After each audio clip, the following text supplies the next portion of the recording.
तो कोरोना के संकट के बीच हो सकता है आपके मोबाइल पर, आपके व्हाट्सएप पर, सोशल मीडिया प्लेटफॉर्म पर तमाम तरीके के मैसेज आ रहे हो, आपको सलाह दी जा रही हो। उन सलाह को लेकर आपको क्या करना है, यही हम समझाने की कोशिश यहां पर कर रहे हैं। अपनी इस खास पेशकश में हमारे साथ एक खास पैनल जुड़ा हुआ है। हमारे साथ डॉक्टर अनूप कुमार हैं, आप प्रोफेसर हैं सफदरजंग अस्पताल के। डॉक्टर अनिल गोयल साहब हैं हमारे साथ, वित्त सचिव हैं IMA के। हमारे साथ डॉक्टर स्वाति माहेश्वरी हैं, सीनियर फिजिशियन हैं। साथ ही साथ हमारे वैद्य राम कुमार वर्मा साहब भी जुड़े हैं, आयुर्वेद आचार्य। उनसे भी कोशिश होगी संपर्क करने की, आयुर्वेद को लेकर जो बातें कही जा रही हैं वो कम से कम सामने आ सकें। डॉक्टर स्वाति माहेश्वरी, एक मैसेज और लगातार सोशल मीडिया पर फॉरवर्ड किया जा रहा है जिसमें जानकारी है कि देखिए यहाँ पर आप ऑक्सीजन ले सकते हैं, यहाँ पर आपको बेड मिल सकता है, यहाँ पर आपको ICU बेड मिल सकता है, और कई बार इस तरीके की जानकारी भी सामने आ रही है कि वो जो डिटेल्स हैं वो गलत हैं।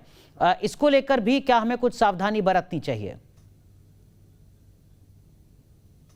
एक तरफ ये बात भी सही है कि बहुत सारे लोग इस वक्त मदद करने की कोशिश कर रहे हैं और लोगों की, ताकि उनको बेड मिल सके, ऑक्सीजन मिल सके, क्योंकि अभी बहुत सारी चीजें जो है लोगों को घर में अपनी ट्रीटमेंट के तौर पर करनी पड़ रही है। तो कहीं ना कहीं इसकी शुरुआत तो एक अच्छे उससे हुई थी, मंशा से हुई थी कि लोगों तक ये सुविधाएं पहुंच सके, उन्हें पता चल सके कि कहाँ से वो इन सर्विसेज को अवेल कर सकते हैं, क्योंकि इनकी कोई सेंट्रल हेल्पलाइन नहीं है, ना कोई ऐसा नंबर है कि जहां हम फोन करें और हम घर में अपने ऑक्सीजन को रिफिल कर लें या हमें ऑक्सीजन कंसंट्रेटर मिल जाए जहां से। लेकिन दुख की बात यह है कि अब धीरे धीरे ये जो मैसेजेस फॉरवर्ड हो रहे हैं ये फेक भी होने शुरू हो गए हैं, और बहुत सारे ऐसे नंबर्स हैं जिसपे कि आप कॉल करते हैं, आपको जो है वहां से प्रॉपर रिप्लाई नहीं आता है या वो कहीं और का नंबर निकलता है। तो ये एक समस्या जरूर है इस चीज के साथ, और ये बिल्कुल समझ नहीं आता है कि इसका निदान क्या होगा, क्योंकि देखिए कुछ जेन्युइन नंबर्स भी हैं और कुछ ऐसे नंबर्स भी हैं जो फेक हैं। तो ऐसे में इंसान लेकिन जरूर परेशान होता है। 50 में से एक नंबर उन्हें ऐसा मिलता है जहां की बात होकर के उनको कुछ राहत मिल सके या उनको जो सुविधा चाहिए वो मिल सके।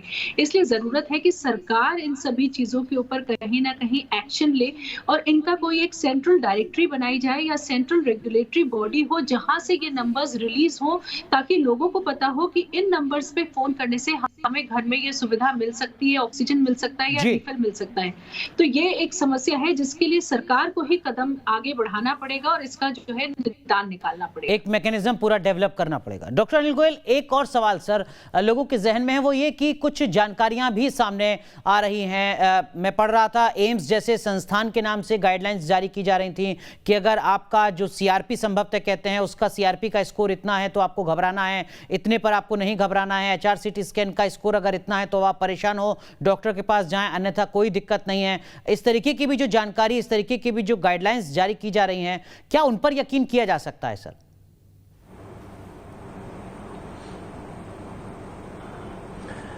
जैसे मैंने बहुत पहले भी कहा कि ये जो भी गाइडलाइन अगर ऑथेंटिक सोर्स से आ रही है, अगर आपने कहा कि एम्स की एक गाइडलाइन है कि CRP ज्यादा है या आपका CT स्कोर, CT स्कैन का 15 से ज्यादा, मतलब एम्स उस पर लिखा हुआ है सर, ये हो सकता है कि वो एम्स की हो ही ना, वो फेक किसी ने क्रिएट कर दी हो, ये भी संभावना हो सकती है। उसका क्या तरीका, व्हाट आई विल डू, मैं वही बताता इसके लिए उसका क्या तरीका, व्हाट आई विल डू, मैं वही बताना चाहता हूँ। मेरे को उसको एम्स की वेबसाइट पर चेक करना चाहिए कि ये ऑथेंटिसिटी उसकी कंफर्म करना चाहिए कि ये ऑथेंटिक है कि नहीं, या जैसे कि शुरुआत हुआ A से और आखिर तक पहुंचते पहुंचते वो Z हो गया और उसमें सारा का सारा उल्टा सीधा गड़बड़ हो गया। जो चीज एम्स बताना चाह रहा है उसकी जगह कुछ और ही फाइनल रिजल्ट आ गया। इसीलिए मैं बार बार बोल रहा हूँ कि जो ऑथेंटिक सोर्स है जहां से वो ओरिजिनेट हुआ है वहां पर जाकर उसको चेक करें, चाहे वो मेडिकल इंस्टीट्यूशन से हुआ है, कॉलेज से हुआ है या किसी डॉक्टर के माध्यम से हुआ है। आजकल सबकी वेबसाइट्स हैं, सारे लोग ऑनलाइन पर हैं और चाहे तो वहां के उसकी कॉल सेंटर पर बात भी कर सकते हैं। जैसे आपने एम्स की गाइडलाइन कहा, आप एम्स का कॉल सेंटर पर भी बात कर सकते हैं। इस तरह से ठीक है, आप करेंगे जो जानकारी आपके पास आ रही है किसी ऑथेंटिक सोर्स के नाम पर, आप उसको क्रॉस चेक कर सकते हैं। सोर्स को कंफर्म करना है, बिल्कुल सोर्स को कंफर्म कर लें। डॉक्टर अनूप, इसके अलावा भी कुछ और जानकारियां हैं सर, मसलन मास्क आप कौन सा पहने, कौन सा नहीं, 2 मास्क कब पहने, क्या N95 अगर आप पहन रहे हैं तो फिर आपको कोई और मास्क पहनने की जरूरत नहीं है। मास्क को लेकर भी तमाम जानकारियां हैं सर, क्या इसको भी क्रॉस चेक करने की जरूरत है या ये प्रूफ फॉर्मूला है कि अगर आप N95 पहनते हैं तो अकेला काफी है, 2 मास्क पहनने की जरूरत नहीं, उदाहरण के तौर पर?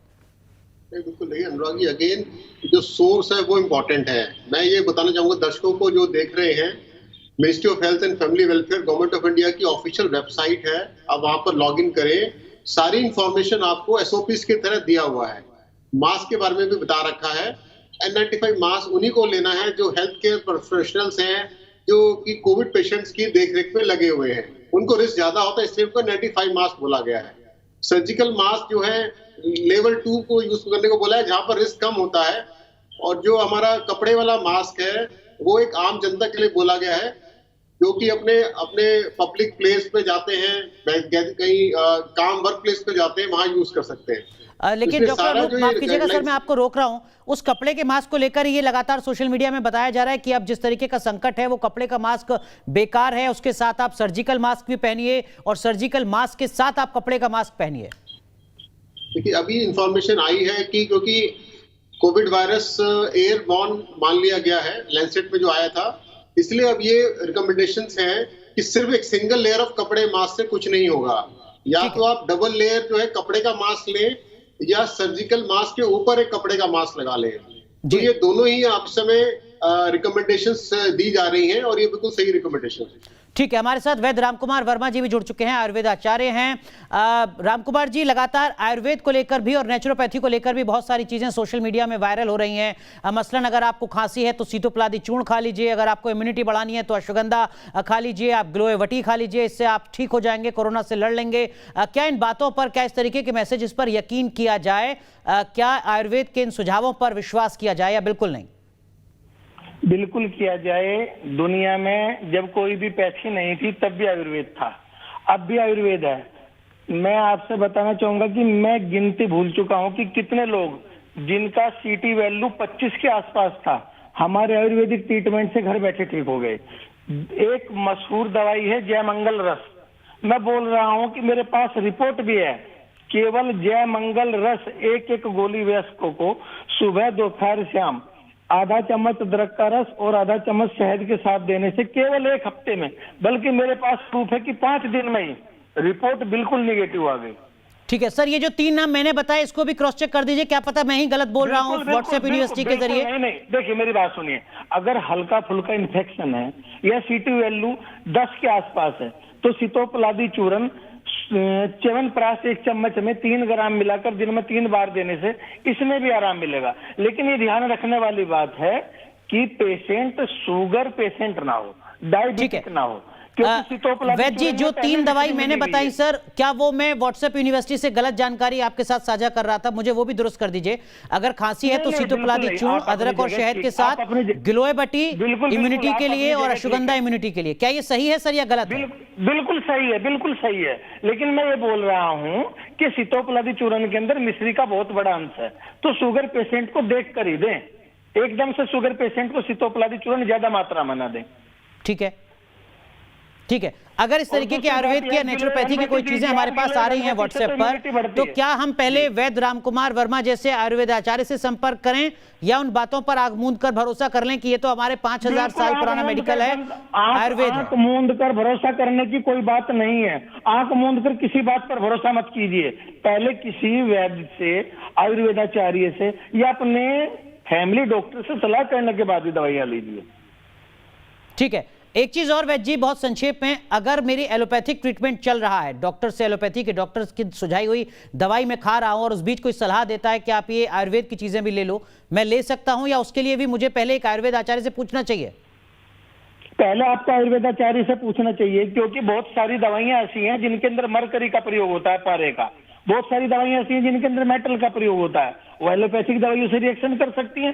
मैं बिल्कुल ये सलाह नहीं दूंगा कि आप बिना पूछे दवाइयां लें। हाँ, आप सीतोपलादी चूर्ण ले सकते हैं, उसके अंदर मेटल नहीं है, उसके अंदर मरकरी नहीं है, वो ले सकते हैं, लेकिन उसमें भी मेरी शर्त है कि पेशेंट डायबिटिक ना हो। ठीक है। डॉक्टर स्वाति माहेश्वरी, देखिए आयुर्वेद आचार्य ने भी ये बात तो साफ कर दी है कि बिना सलाह लिए खुद से डॉक्टर बनने की जरूरत नहीं है, फिर चाहे बात एलोपैथी की हो या फिर आयुर्वेद की। लेकिन क्या दोनों को मिक्स किया जा सकता है? क्या आपको लगता है कि ये ज्यादा ठीक रहेगा या दोनों से सलाह लेकर ही मिक्स किया जाए? देखिए, बिल्कुल भी मेरी सलाह ये नहीं रहेगी कि हमें दोनों को मिक्स करना चाहिए, क्योंकि बहुत सारी चीज़ें ऐसी हैं, आयुर्वेदिक प्रिपरेशंस ऐसे हैं जिनके बारे में हमें नहीं मालूम कि उनके इंग्रीडिएंट्स क्या होते हैं, उनके अंदर क्या होता है। एक तरफ से हम एलोपैथिक दवाइयाँ दे रहे हैं, दूसरी तरफ से आप आयुर्वेदिक दवाइयाँ खा रहे हैं जिनके हमें इंग्रीडिएंट्स नहीं मालूम। ऐसी स्थिति में हमें नहीं मालूम कि क्या रिएक्शन बॉडी में जाकर हो रहा है, उसका क्या नुकसान होने वाला है, क्या फ़ायदा होगा, ये किसी को भी नहीं मालूम है। इसलिए आपको या तो एक ही पद्धति के ऊपर चलना चाहिए या ऐसी चीजें लेनी चाहिए जिनके बारे में हमें जानकारी है या आपके डॉक्टर जिनके बारे में आपको बता रहे हैं कि ये चीजें आप ले सकते हैं। जैसे कि अगर मैं कहूँ कि हमारा कोई मरीज है, उसको हम ट्रीटमेंट दे रहे हैं और वो कह रहा है कि मैं अदरक का पानी पी सकता हूँ क्या, मैं लहसुन खा सकता हूँ क्या, तो ये चीजें स्वाभाविक चीजें हैं, नेचुरल चीजें हैं जिनको हम खाने में भी इस्तेमाल करते हैं। तो इन चीजों के ऊपर हमारा कोई ऑब्जेक्शन नहीं होता है कि ये चीजें तो आप स्वाभाविक तौर से भी खा रहे हैं तो खा सकते हैं। लेकिन जब बात दवाइयों की आ जाती है, प्रिपरेशंस की आ जाती है, तब जरूर हमारा ऑब्जेक्शन होता है कि हमें उनके इंग्रेडिएंट्स नहीं मालूम, इसलिए हम उनको खाने की सलाह नहीं देते हैं। ऐसे तो कुल मिलाकर अहम बातें निकल कर आई हैं। लोगों के जहन में जो सवाल थे सोशल मीडिया से जुड़े, उन सवालों के जवाब हमने तलाशने की कोशिश की है हमारे खास पैनल से।